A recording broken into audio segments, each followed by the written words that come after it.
The Selfish Path to Romance. Download Chapter 1 for free at drkenner.com. Jackie, you're deciding whether to stay with your husband or not? Yeah, it's something that I've been thinking about for several years, actually. Yeah, how long have you been married? We've been married for 11 years, and but have been together for 20. Okay, yeah. So it's a long-term relationship. How many kids? We just have one daughter. She's 11. Okay. Hence the marriage. Yeah. Oh, I get it. I didn't put two and two together that quickly. Right. Yeah. So tell me what's been going on the last several years that makes you consider leaving him? I feel... Ooh, I'm losing you a little bit. Oh, can you hear me now? No, you're very faint. Oh, I'm okay, sorry. we'll continue though. I'll try very hard. Okay. His behavior is getting out of control, I think. Yeah, in what way? Well, he's very irresponsible. He doesn't work. He doesn't take care of me and my daughter. I'm the one who takes care of everything. I work, I pay the bills, I take care of her. And he's just, I don't know, sometimes he doesn't come home at night, and... Oh, that's suspicious. What's going on there? I'm sorry, what was that? That's suspicious. What do you suspect is going on there?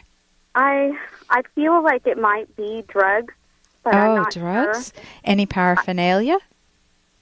Any I evidence? haven't found any, recently, but I have, 3 years ago, I found some in the house. What did you find? I found a pipe for smoking. Okay. And, of course, I confronted him immediately, and he denied that it was his, and I haven't found anything like that since, but his behavior is just so erratic that I just feel like I've been staying for my daughter because I know how much she loves him and how much she needs him, but I feel like I'm setting a bad example for her now.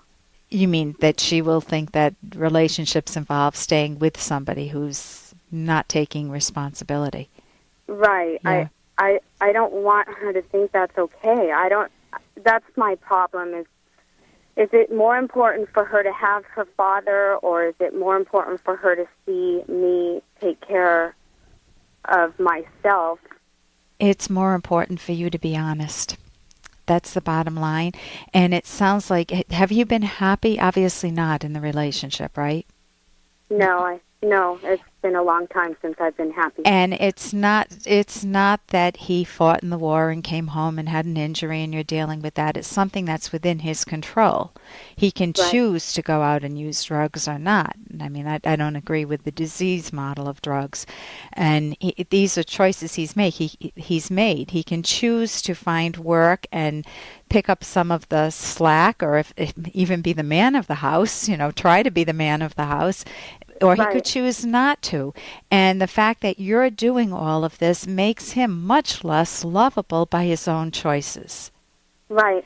And that's exactly what we judge people on. We judge people on what's within their control. Could he have chosen otherwise in any of these? Could he have chosen to could he choose right now to sit down and talk with you and open up about what's going on behind the scenes? Or do you have to live with this big, huge question mark or dark cloud looming over you saying, I'm doing something that I shouldn't be doing, and I'm not telling you, but I'm not going to tell you, and I'm also not taking responsibility. I'm not acting like a husband. I'm not acting like a friend. He's certainly not acting like a soulmate. Right. So if your daughter has a view of him as a good daddy, does she also see some of the things that you're seeing? Hey, I got to interrupt this because we've got to pay some bills. 30 seconds, that's it. A very quick ad, and then Ellen will be back. Do you ever feel overlooked in your romantic relationships? Well, when it comes to love, sometimes it's good to be selfish. Find out why in the provocative book, The Selfish Path to Romance. Being selfish means valuing yourself, so your partner will value you. Discover the secrets to keeping yourself front and center in your relationship and building a romance that will last. Find The Selfish Path to Romance by Drs. Ellen Kenner and Edwin Locke on Amazon or at selfishromance.com. That's The Selfish Path to Romance on Amazon or selfishromance.com. if your daughter has a view of him as a good daddy, does she also see some of the things that you're seeing, that you do all the... Yeah, and I used to cover it up a lot, but I just felt like I couldn't do that anymore. Because I just felt like now I'm lying to my daughter. And so she's been starting to see the behaviors herself. And I guess that's why I'm feeling like now she's seeing it, and I'm letting her see it, and now I'm condoning it by staying. Would he go into counseling with you, or have you tried that? Well, he suggested it, but he never follows through on it. If you made an appointment, what would happen? Let's see. In the past, I did make an appointment once, and he didn't show up. Okay. Go ahead. I mean, I could try it again. I'll do anything that would benefit my daughter. So. Okay. And yourself. You want to keep yourself in... you're benefiting your daughter by being honest, actually. That's getting back to my first point, that if you're looking at the facts and saying, he used to be a better guy and he let himself go, I'm assuming 20 years ago he wasn't this way? No, he wasn't. He was a different person. And when my daughter was born, he was working, and he was, it seemed like he was proud to be the breadwinner and the family man. How did he lose his job? There was a back injury involved. He did heavy construction. Mm-hmm. And it put him on disability for a while, but then he got over it and tried to go back to the same kind of job, and it didn't quite work out. I guess the pain was too much for him. Yeah. And so he tried to do other things, like his own business, like a maintenance business, but he just never completely committed to it. So it isn't that he tried his darndest and it fell through. It's that you didn't see him energetically trying to make it work when it could have. Right. So if he didn't like the maintenance business, he could have looked for other businesses. It sounds like when this all fell apart, 11 years ago, he could have made much better choices. So when you sit back and evaluate him and compare him to other men you can see the difference to men who do take responsibility for their lives. My guess is your emotions are different towards him now, too. Oh, yeah. Yeah, definitely. Go ahead. I don't see him as my partner.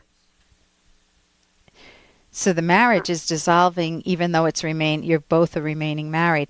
So I know we're winding down here, but it's basically you want to show your daughter that achieving good things in life are possible, including, especially your own happiness. But what does happiness involve? It involves having a good romantic relationship, or at least living alone where you're not trapped with somebody who's not supportive of you. And you could move on and find someone else eventually. It means having a career that you enjoy. It means having good friendships. It means having interests or hobbies that you enjoy. It means spending wonderful moments with your daughter and having maybe some hobbies with her or doing something. I think that's the fuel that we all live for. That's what makes us look back on any particular day and say, wow, that was worth living. That was fun. I think now that your daughter's older and has more facts, I think that it would be important to maybe get to go to a therapist for yourself, even if he's not willing to go, and to figure out how to strategize maybe moving out. Listen, thank you so much for your call, Jackie. For more Dr. Kenner podcast, go to drkenner.com and please listen to this ad. Here's an excerpt from The Selfish Path to Romance by Dr. Ellen Kenner. Is romance possible with an abuser who abuses only sometimes? No. Abusers may initially act nice in order to con their partners into a relationship. Then they gradually escalate their abuse and insidiously undermine the confidence and trust of their partners until none is left. Abusers do not value their partner's happiness because they don't value themselves. Their goal is destruction. Frequently, a partner will put up with abuse or otherwise bad behavior because the abusive partner sometimes acts in a respectful, considerate manner. The victim rationalizes that the abusive behavior is not the real him or her. This is an unfortunate mistake. Abusive behavior is just as much a part of that person's character as the considerate behavior, and a very dangerous part because unless corrected, it always undermines the rest. You can download Chapter 1 for free at drkenner.com, and you can buy the book at amazon.com.